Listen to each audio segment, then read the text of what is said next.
Does anybody have any idea what they have in common? No? You probably wouldn't guess anyway. I'll go ahead and tell you. The answer is they both influenced me to think of the term radical in a positive light. Now, the Turtles were my earlier influence. They actually introduced me to terms like awesome and cool and cowabunga and, yes, radical as positive adjectives that I could use to describe things that I liked. Now, cowabunga didn't really stick in my permanent vocabulary, but radical did. And the Ninja Turtles were radical.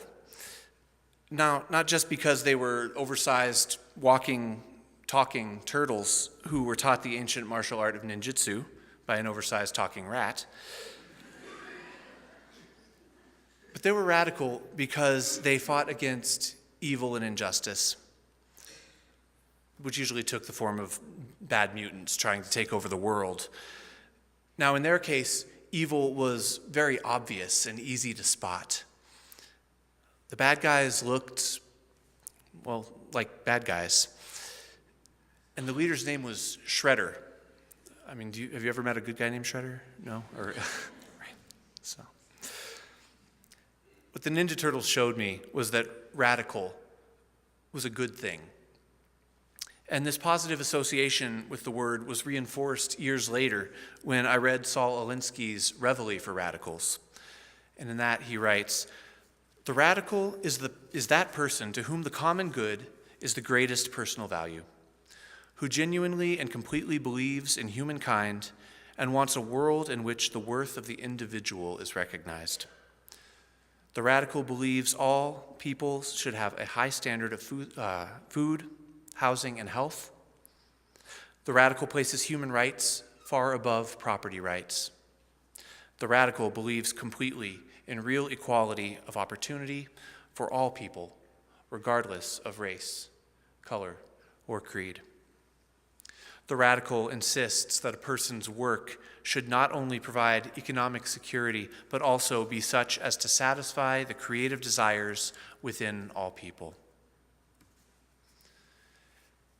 I'm pretty sure that I heard some Unitarian Universalist principles in there. It seems to me that an Alinsky radical would be on board with the first principle, which is the inherent worth and dignity of every person. The second principle, which is justice, equity, and compassion in human relations. Our fourth principle, a free and responsible search for truth and meaning. And our sixth principle, the goal of world community with peace, liberty, and justice for all.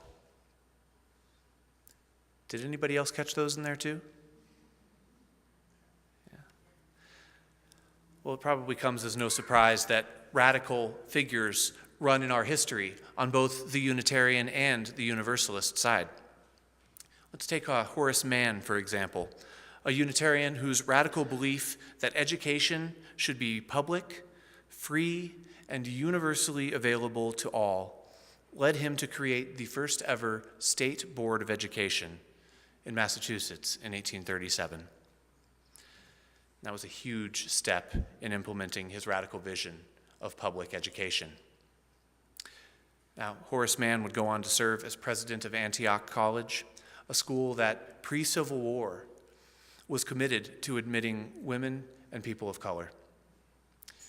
And just before he died, Mann said in an address to a graduating class at Antioch, "Be ashamed to die until you have won some victory for humanity."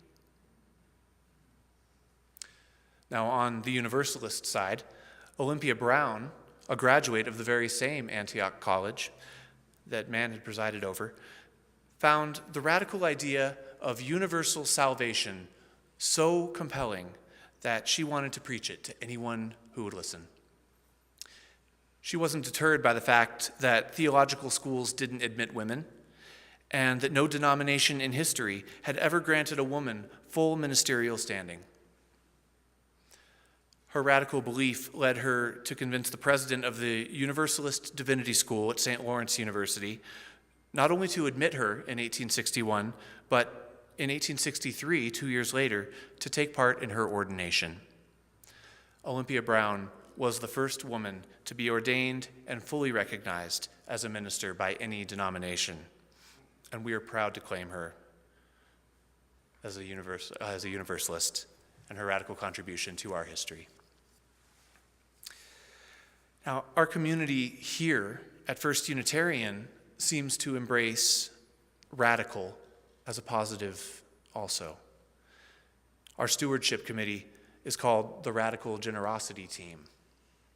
And while they're best known for organizing the pledge drive each year, this team has the radical mission of promoting a culture of generosity throughout the congregation.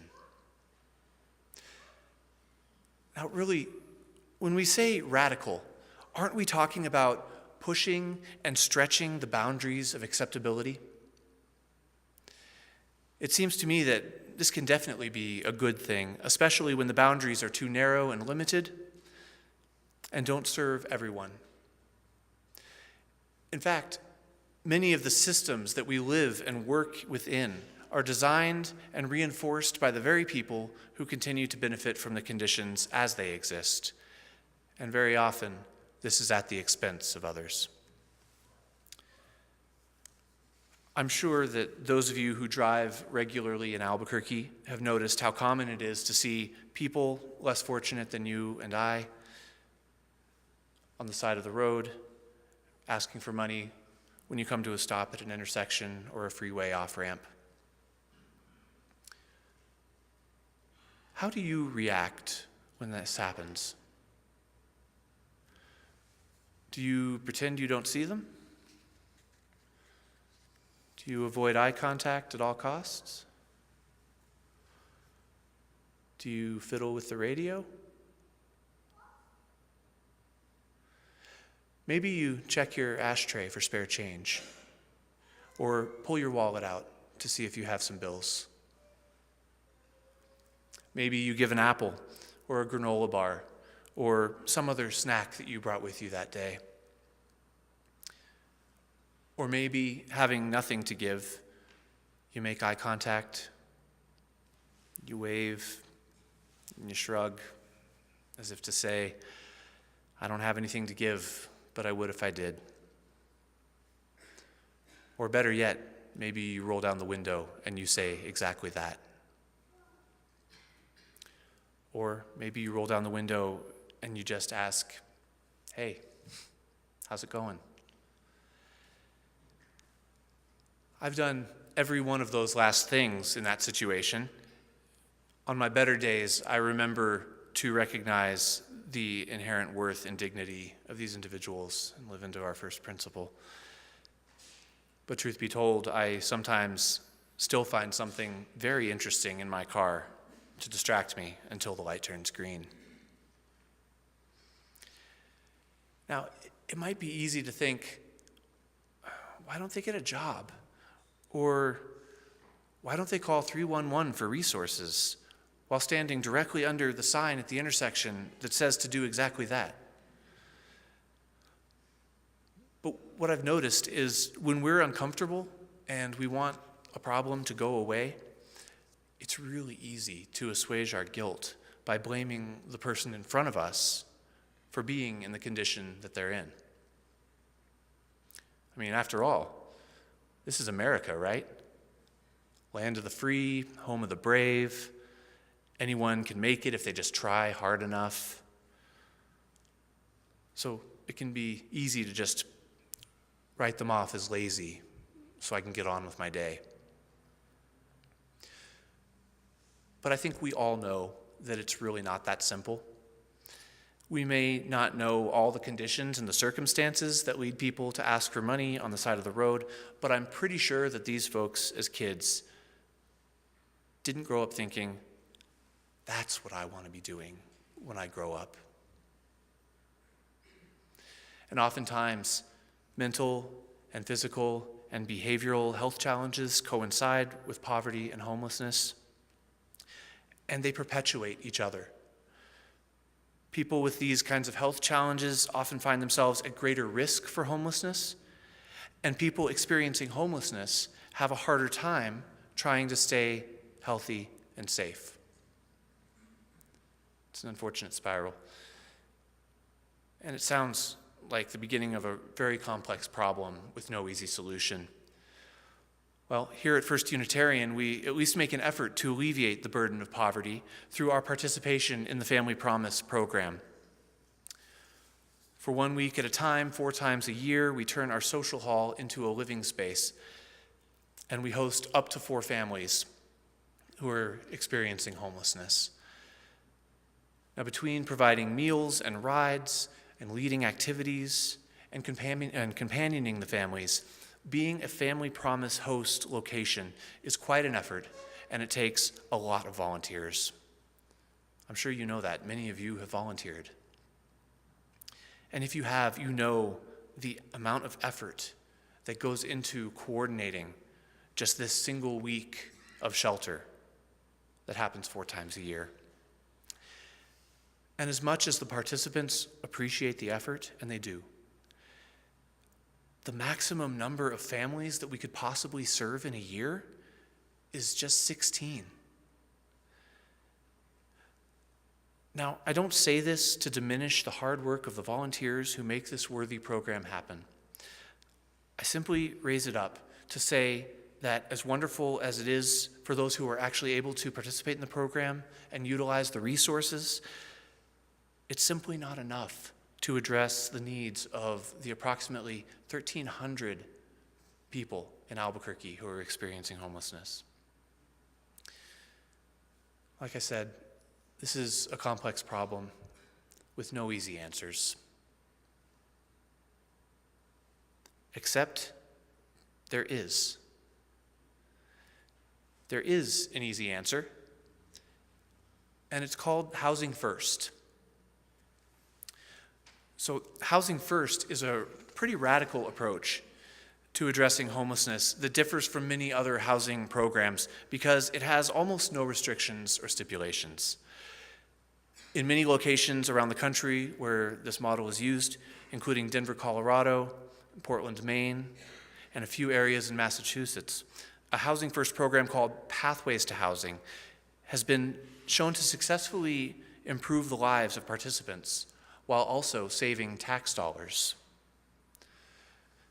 This Housing First model is designed to provide housing assistance to people who are chronically homeless and have a severe mental health diagnosis.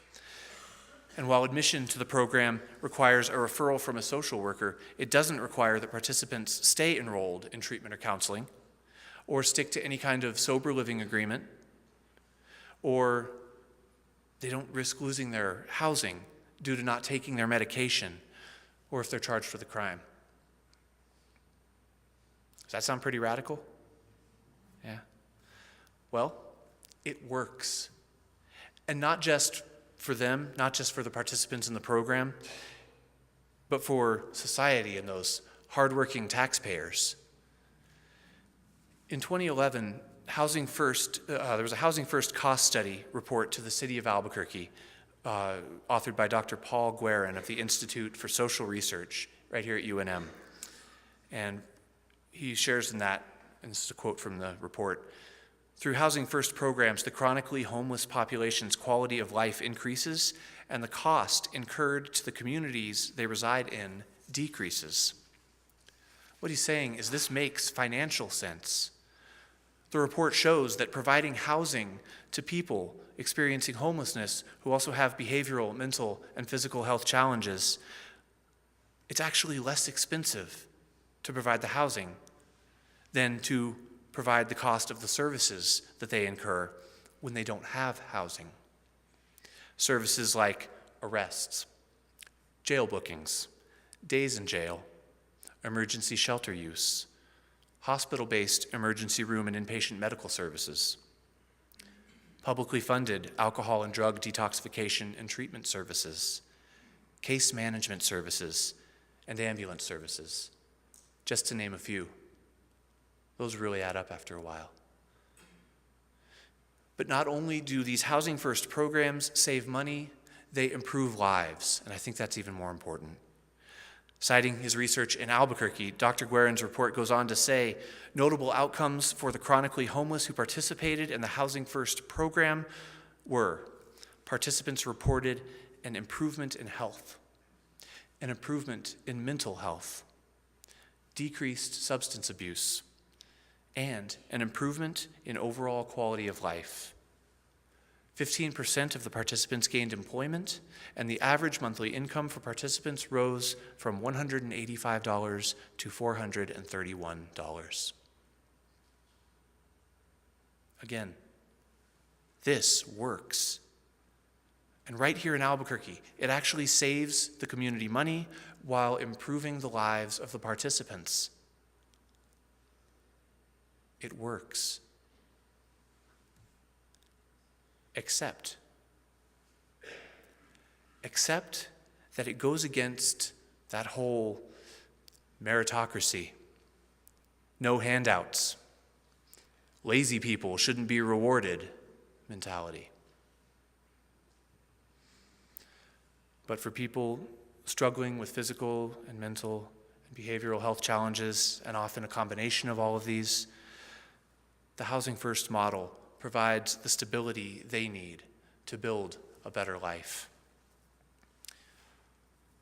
I'd like to ask you to reflect for just a moment, to consider what it means to you to have a home.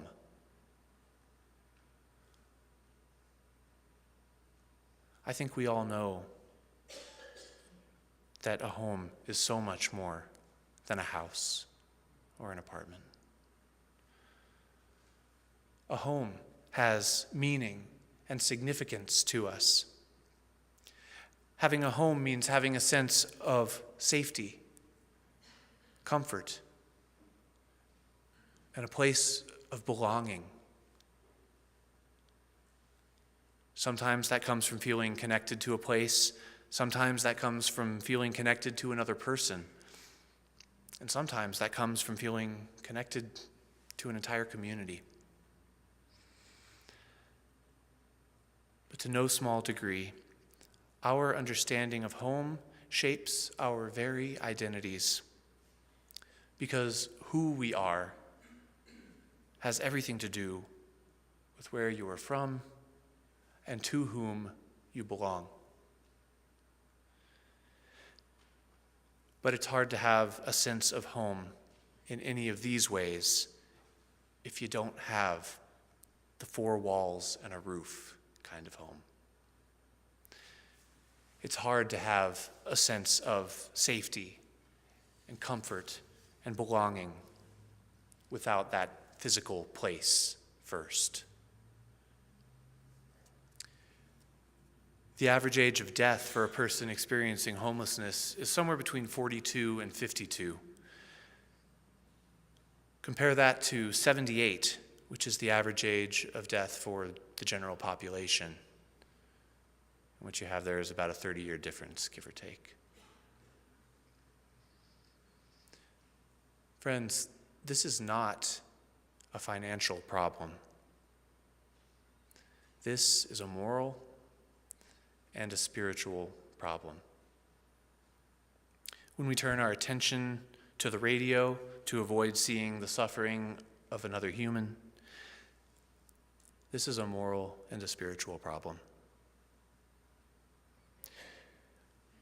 When we either forget or ignore the first principle that tells us to recognize people's inherent worth and dignity, this is a moral and a spiritual problem.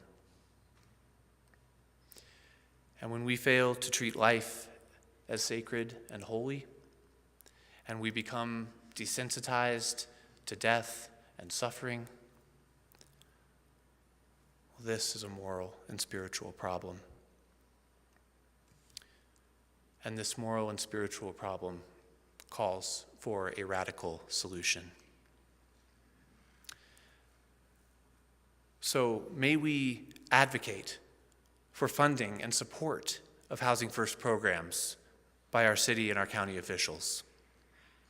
These programs make sense financially, but far more important, they improve the lives of the participants and also of the whole community. May we give our time and our energy to our Family Promise program. Our next quarterly host week starts next Sunday, so you have a whole week to sign up, to volunteer, to help out with this program, but you don't have to wait the whole week. You could do it right after the service if you wanted to. They're ready for you in the social hall. May we look people in the eye to show that we recognize their inherent worth and dignity. And may we remember that Unitarian Universalism is a radical faith. May we be bold enough to be good radicals, like Saul Alinsky and the Ninja Turtles. Good radicals like Horace Mann and Olympia Brown. And in the words of Horace Mann, may we be ashamed to die until we have won some victory for humanity. May it be so.